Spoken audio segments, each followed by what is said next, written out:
ओम अज्ञानतिमिरान्धस्य ज्ञानाञ्जनशलाकया चक्षुर्मृतं येन तस्मै श्रीगुरवे नमः।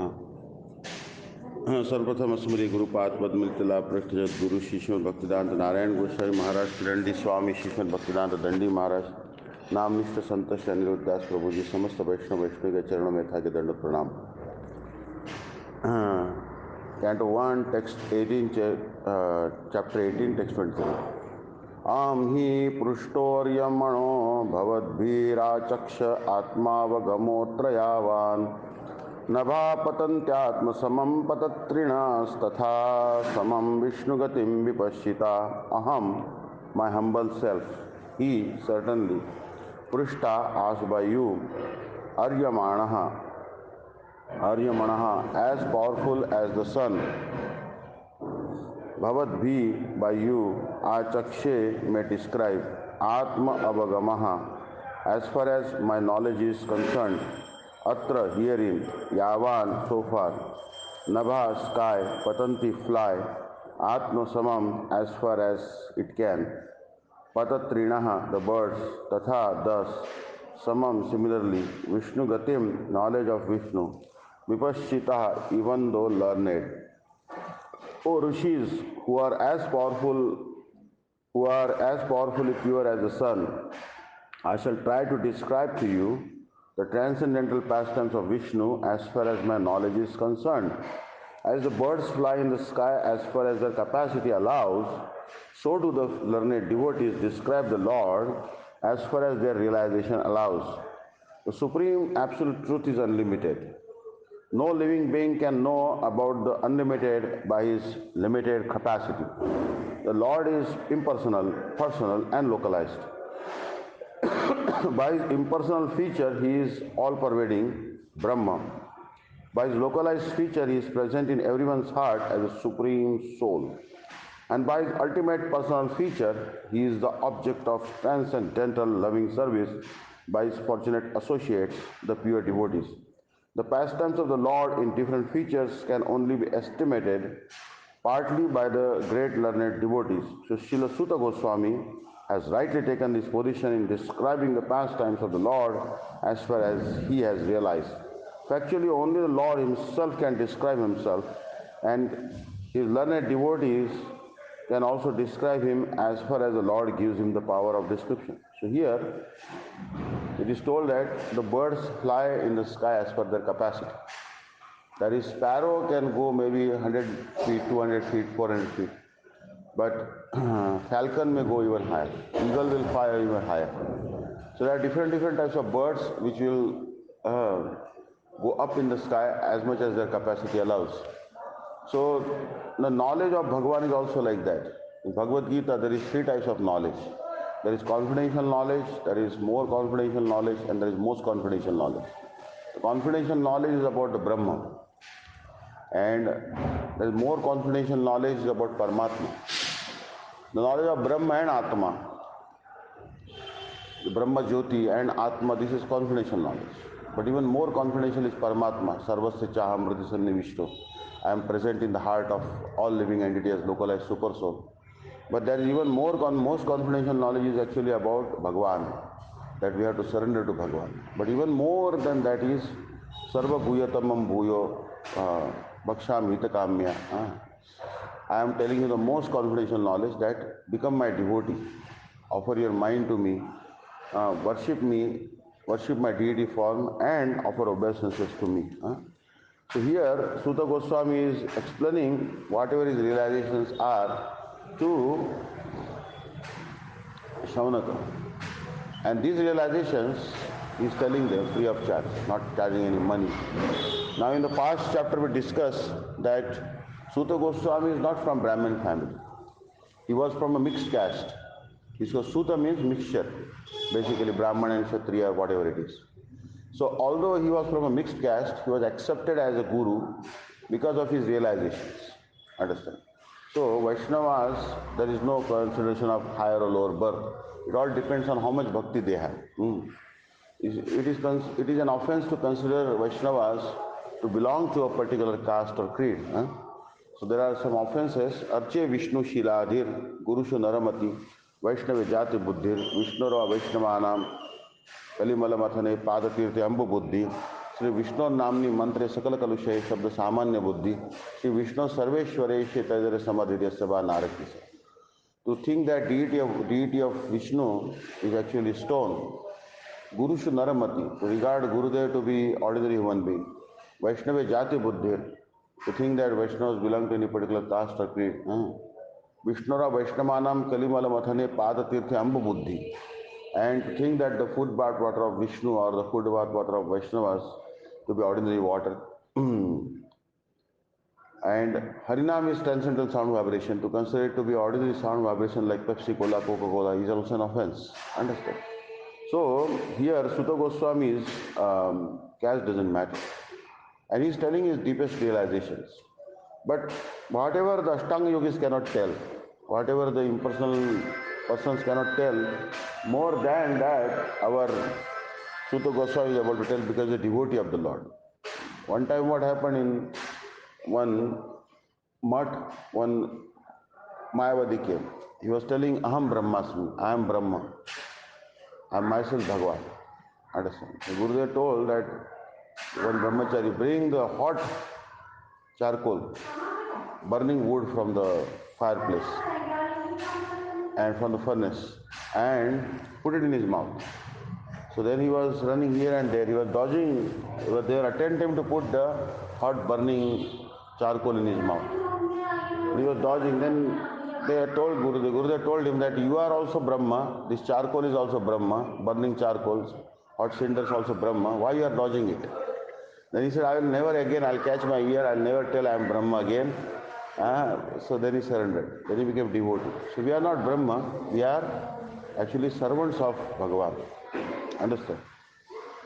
That's what Mahaprabhu told. Naham vipro nacharapatir napi vaishyanu shudro nova varni nachagrahapatir vanastho yatirva kintu pradyan nikhila paramananda purnamrutabder gopi bharatrupada kamalayor dasa dasanu dasa. We are the servants of the Lord Krishna. So here text 24 and 25. Ekadadanruddhamya vicharan mrugayam vane mrugananugataha shranta क्षुधितस्तृषितो वृषम जलाशयम अचक्षाण प्रविवेशतमाश्रमम ददर्श मुनिमासीनम शांतम मिलितलोचनम. एकदा, once upon a time, Dhanu, arrows and bow, Uddamya, taking firmly, Vicharan, following, Mrugayam, hunting exertion, Vane in the forest, Mrugan, stags, Anugata, while following, Shrantaha, fatigue, Kshuditaha, hungry, Trishitaha, being thirsty, Brusham, extremely, Jala Ashayam, reservoir of water, Achakshanaha, while searching for, Pravivesha, entered into, Tam, that famous, Ashramam, hermitage of Shamik Rishi.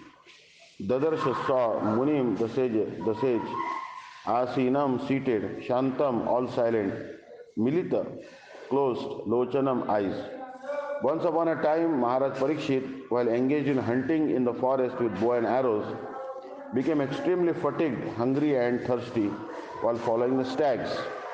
While searching for a reservoir of water, he entered the hermitage of the well-known sage, Shamik Rishi, and saw the sage sitting silently with closed eyes.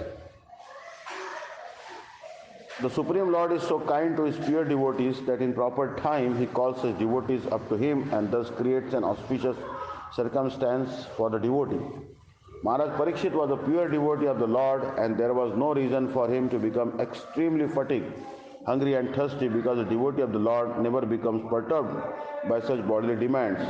But by the desire of the Lord, even such a devotee can become apparently fatigued and thirsty just to create a situation favorable for his renunciation of worldly activities. One has to give up all attachment for worldly relations before one is able to go back to Godhead. And thus when a devotee is too much absorbed in worldly affairs, the Lord creates a situation to cause indifference. The Supreme Lord never forgets his pure devotee, even though he may be engaged in so-called worldly affairs. Sometimes he creates an awkward situation and the devotee becomes obliged to renounce all worldly affairs. The devotee can understand by the signal of the Lord, but others take it to be unfavorable and frustrating. Maharaj Parikshit was to become the medium for the revelation of Srimad Bhagavatam by Lord Sri Krishna, as his grandfather Arjun was the medium for the Bhagavad Gita. Had Arjun not been taken up with an illusion of family affection by the will of the Lord, the Bhagavad Gita would not have been spoken by the Lord himself for the good of all concerned. Similarly, had Maharaj Parikshit not been fatigued, hungry and thirsty at this time, Srimad Bhagavatam would not have been spoken by Srila Shukdev Goswami, the prime authority of Srimad Bhagavatam. So this is a prelude to the circumstances under which Srimad Bhagavatam was spoken for the benefit of all concerned. The prelude therefore begins with the words once upon a time. So it means that Parikshit Maharaj was a Kshatriya, he has license to hunt. But he is not hunting. Actually, hunting is also a type of excuse, what I heard. It is only to curb the antisocial elements and also the ferocious animals which are disturbing the citizens like this. So Kshatriya means is actually for peaceful, means only he takes his bow and arrow. He doesn't hunt, unnecessarily innocent animals. So once he got lost in the forest and he was very thirsty. Generally speaking, shut means hunger, trut means thirst. Don't affect a devotee. He is transcendental to hunger and thirst.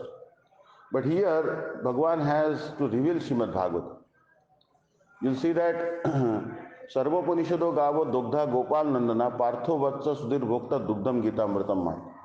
That Srimad Bhagavad Gita is the milk of the cows of Upanishads. Upanishads are compared to cows, but cows won't give milk unless there's a calf. Arjun was made into a calf. So that cow will feel affection and give milk. And we are drinking that milk. Arjun drank it, but actually he didn't need it because he is Nitya Siddha Parikar of Krishna. So similarly, Parikshit Maharaj also doesn't need Srimad Bhagavatam. But Shukdev Goswami will reveal only to a capable person, so therefore he was made into a means. So this is a prelude how he will offend a Brahmana. Now question is, someone like Parikshit Maharaj, a devotee of whose stature, who has seen Bhagavan right in the womb of the mother, and he is the almost like great-grandson of Krishna, because Krishna's sister is Subhadra, and Subhadra's son, is Parikshit Maharaj. Subhadra's son is Abhimanyu, Abhimanyu's son is Parikshit Maharaj. So he's like grandson of Krishna. So how he can be affected by anger when someone doesn't give him water? This is only to reveal Bhagavatam. Because Srimad Bhagavat is not just an ordinary book, it is a topmost evidence for us. Chaitanya Mahaprabhu's teaching is summarized in only one verse, that Aradhyo Bhagavan Vrajeshatanis, Dhamma Vrindavanam, Ramya Kach Dupasana Vrajavadhu Vargena Ya Kalpita, Srimad Bhagavatam Pramanam Avalam Prema Pumartho Mahan, Sri Chaitanya Mahaprabhur Matamidam Tatra Doronapam. There are three Krishnas. There is Sreshta Krishna, that is Dwarkadish Krishna. There is Sreshtatar Krishna, superior Krishna, that is Mathuradish Krishna. And the most super excellent Krishna is Brajananda Shamsundar Krishna, who is our worshipable.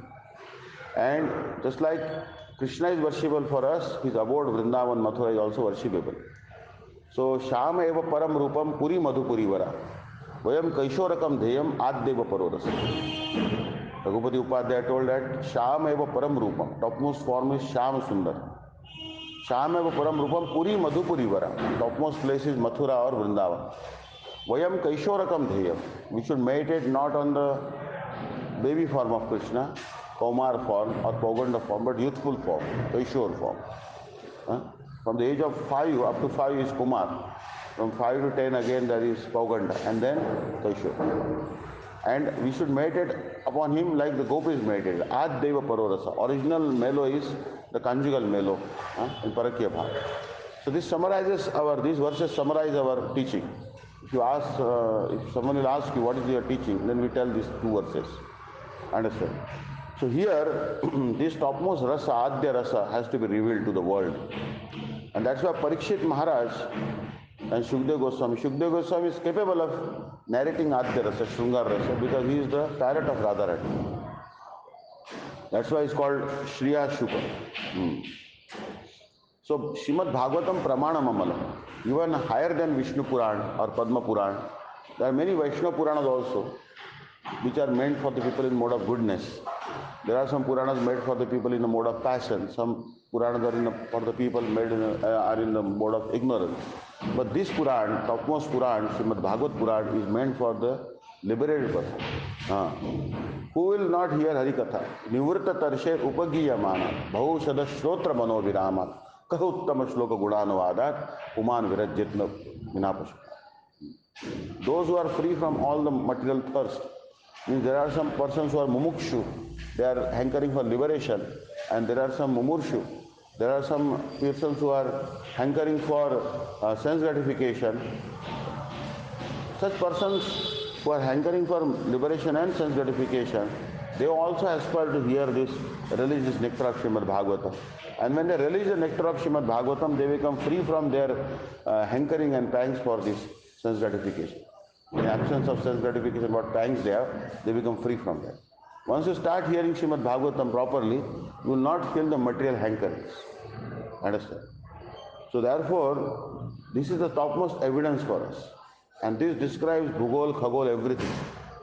Now recently, NASA said we sent a spacecraft which landed the moon, and they were highly applauded by different authorities and in the government, and they got great accolades. But actually, Bhagavatam says they cannot reach moon. See, first day on the week is actually Sunday, second day is Monday. So the sun planet is 1 lakh yojans, 100,000 yojanas, 1 yojan 8 miles above the Earth planet. Above that is the moon planet. So moon planet is actually 2 times the size of the sun. So it is bigger actually. Sun is smaller, moon is even bigger and much more distant from us.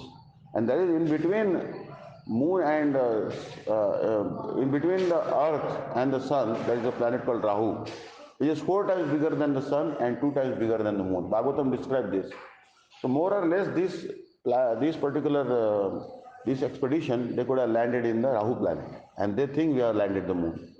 And that is what the misconception is going on. But Srila Bhaktivedanta Swami Maharaj has clearly told, Srimad Bhagavatam also told, they could not have reached the moon. And many scientists, they have many misconceptions. They can be clarified by studying Bhagavatam.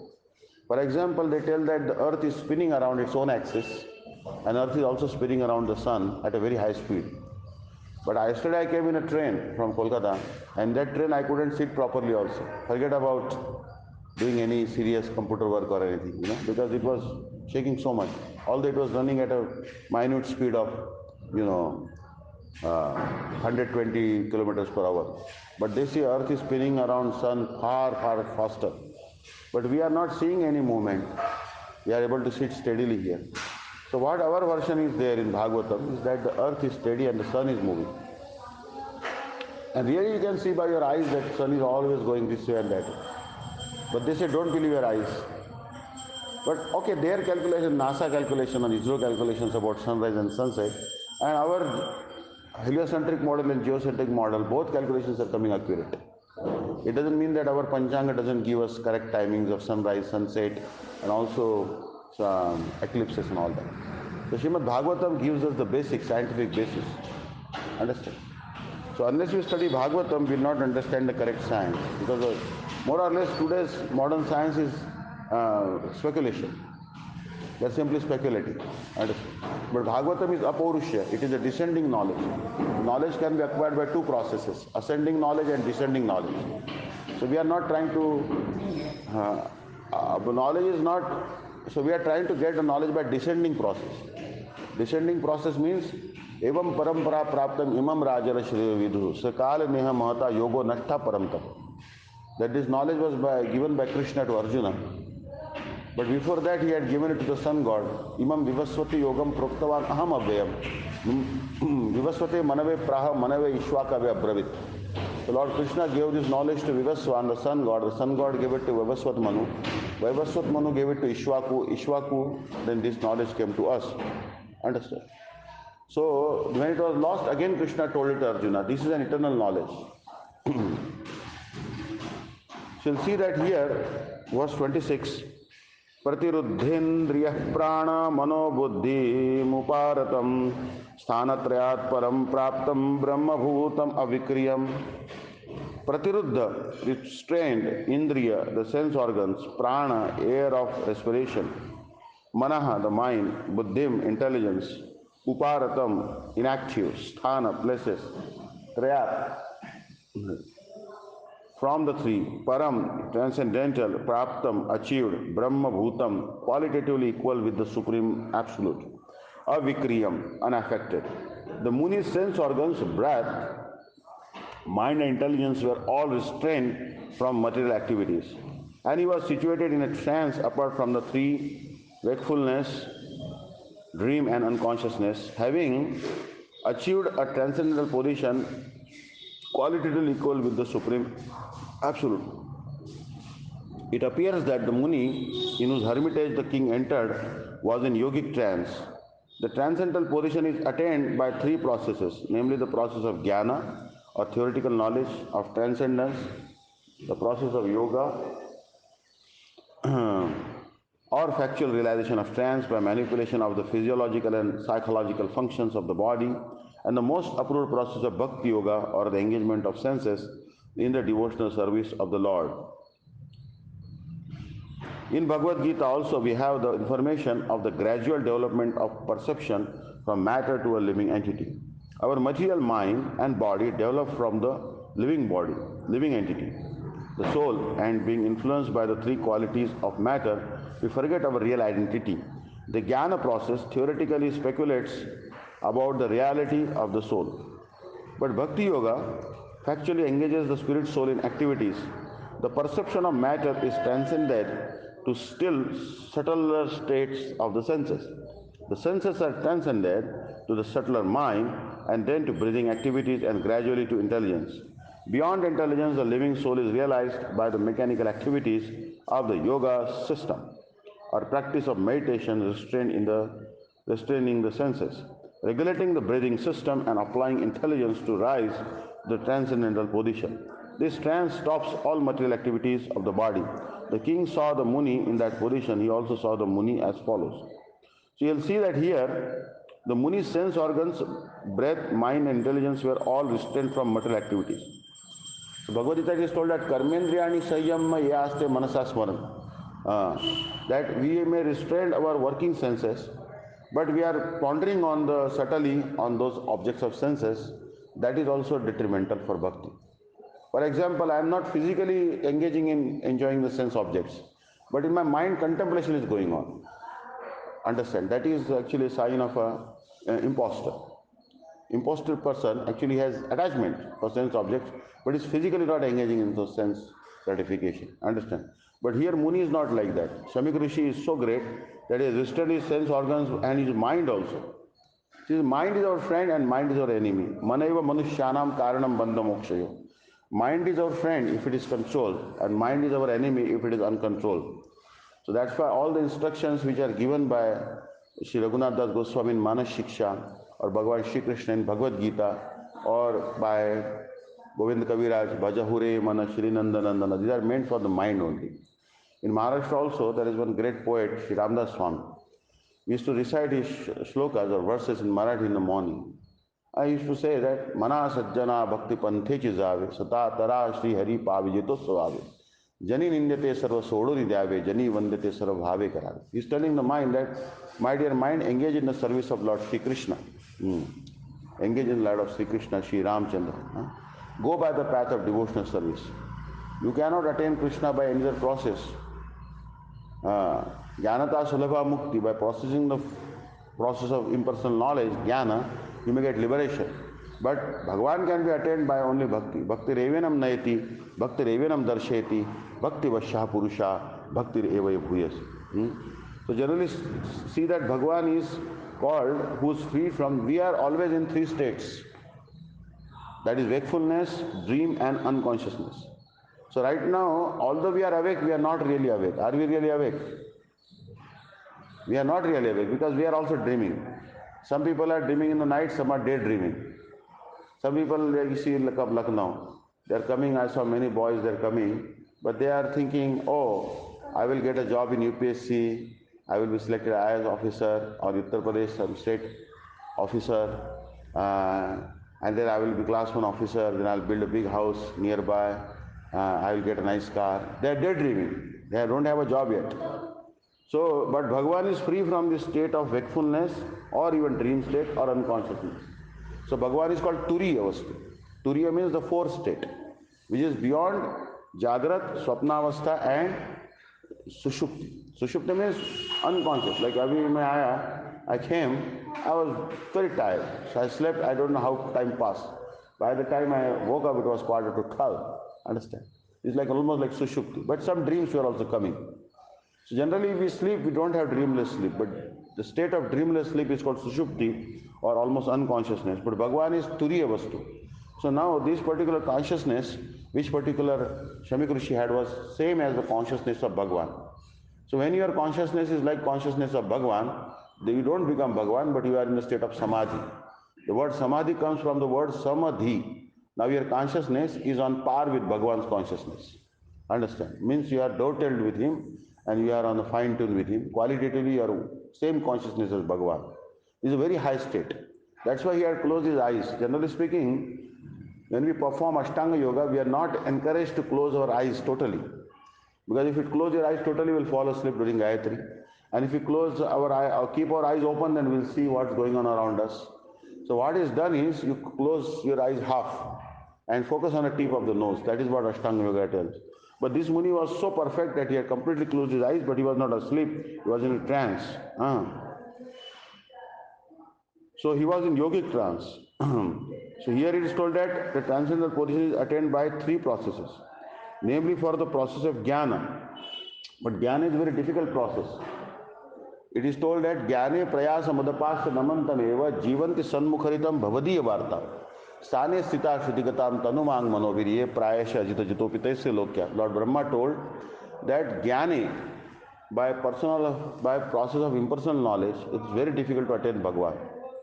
It is you can, as much you beat the empty husk, paddy husk, grains would not come. Because the husk is empty, how much you thrash it, how can grains come? So Gyan process cannot help you anything. But sthane sthita shrutigatam tanumang manovirya prayasya jitopi adhisalokyam. If you hear Srimad Bhagavad Harikatha from pure Vaishnavas, then, so, are you ready? Chalo. So when we hear Bhagavatam from the lips of pure Vaishnavas, automatically bhakti will come. Okay?